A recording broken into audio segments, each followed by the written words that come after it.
Good morning, afternoon, and evening to everybody in the world.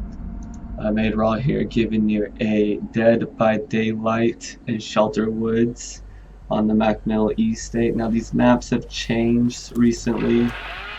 I recorded this video a couple days ago, and there was an update yesterday about it. I wanted to talk about giving you guys some advice about Dead by Daylight and about what I was wanting to do with my next video. Now, one key thing that I want to talk about the most, as you notice that these kids did wrong running past me, is that they were running instead of walking, and as you can tell, I was just walking. Now, a good killer, even if you just walk, can still notice you because of audio cues. Now really good killers will have perks that will make crows just give away your position completely. Watch this guy immediately, he goes off, runs. Immediately runs. Now watch this. Boom! Completely ignores me because he's going after the guy that's running. So anyways, that was just one tip I wanted to give right there. An example of it is try to run as minimal as you can. Crows, stay away from them. Ravens, whatever you want to call them, the birds in the game are a pain. They give away your position, especially against good killers. If the killer's in I think it's like 38 or 48 meters around you or your crow that go off, he'll know exactly where you are. It'll tell him where you are, and he'll just go to you and kill you. Now, I don't say people usually after the second spiking because it's usually an instant kill and it's pointless. But yeah, skill checks are pretty important. I don't hit them all, but if you want to survive, you need to hit them all. I don't survive every single game, because if I did, I could just upload a lot of games, but I can't because, well, I don't survive every single game because I'm terrible at this game. This time I'm playing with the mouse and keyboard. Granted, usually I play with a controller. This time I decided to play with the mouse and keyboard. It gave me a little bit more of a different experience. I messed up slightly because I wasn't completely used to the mouse and keyboard on the skill check. Besides skill checks and not running, you need to make sure when you go to unhook someone that you have a partner with you, because the best way to not counter but to actually produce good results is to have a partner who can distract the killer, take a hit, or whoever can take the hit, unhook the person, and then the other person assists in distracting or untrapping or whatever, you know what I mean? Because there's a trapper. The chainsaw guy can hit you in one hit with the chainsaw though only. I don't know. Past that, there's not much to the game. Yes, you really need to just be cautious to the audio cues, and to unhook people correctly you need to unhook as a team and then scatter. Not run scatter, but you need to juke him out. The map's been fixed where you can't do these infinite runs that you used to be able to do. Tomorrow's video, I think I'm going to do a video of my computer and the specs and show you the whole thing, and my setup, because I don't know why not, just to be able to make an extra video and give you guys a perspective of where you guys can start out with if you ever go that direction.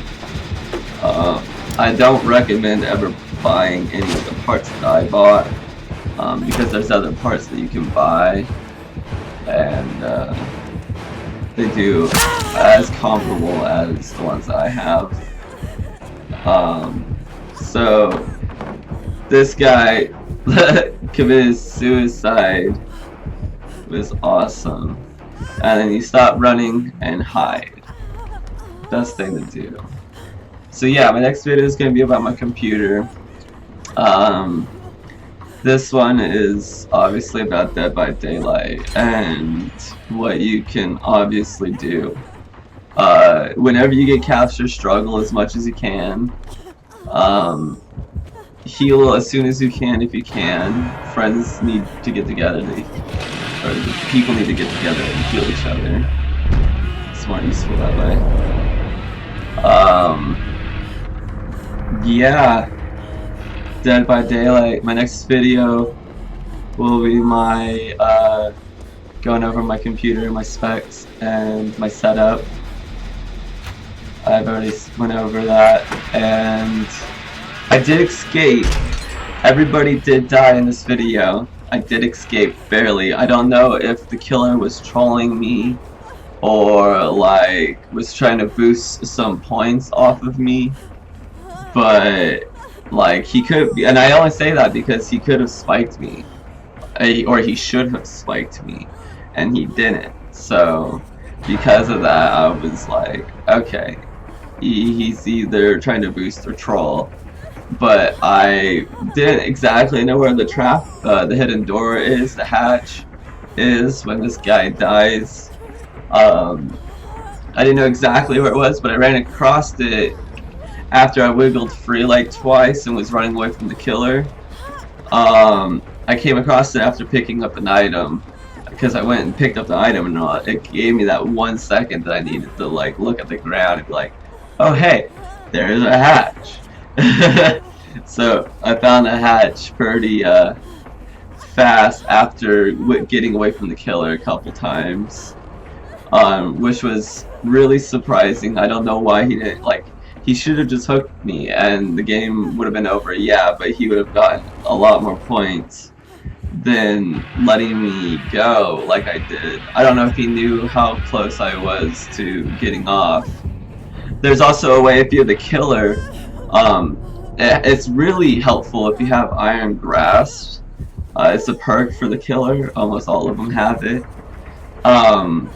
But past that, there's a way to where you can pick up the survivor and then drop them immediately, and it will drop the struggle bar.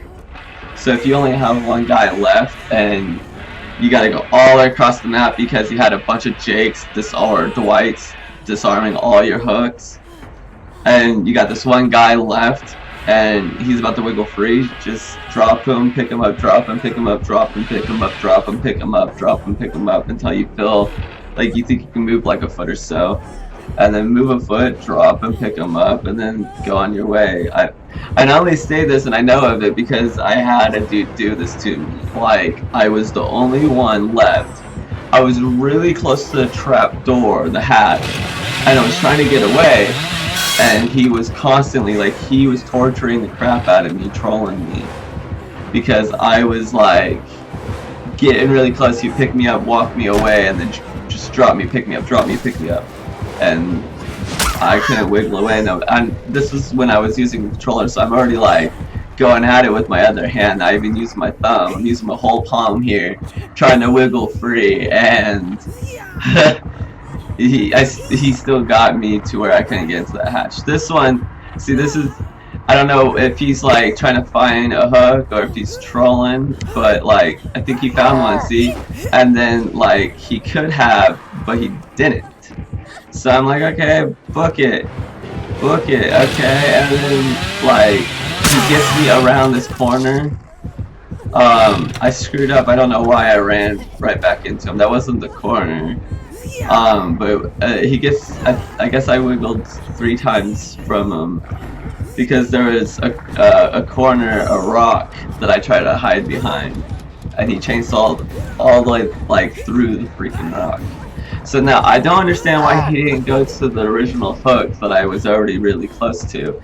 And then this is again, he could have hooked me the second time, and I don't know if he's just boosting or trolling. I am running around, even I kind of shouldn't be. to a point, like it gives out your position, but there's kind of no point not to run because I'm bleeding. I'm making a lot of noise, so if he's got audio cues, it's like, yeah, no point not running. He's already gonna hear me all across the map. So right here. No, not right here. No, it was right here. I don't know. Yeah, right here. Boom. See, I was halfway across that rock, yo. But I wiggle free here, and then I run past the hook, and then I find a medkit, which was hilarious. And so I got an item from a dead person. I think it was one of my, the person that I saved the first time. I think when he died, he dropped his item, so I picked up his item that he started with and escaped because, well, he's a friend now. So, thank you guys for watching. Like, comment, subscribe, and tell me how bad the video was. Peace out.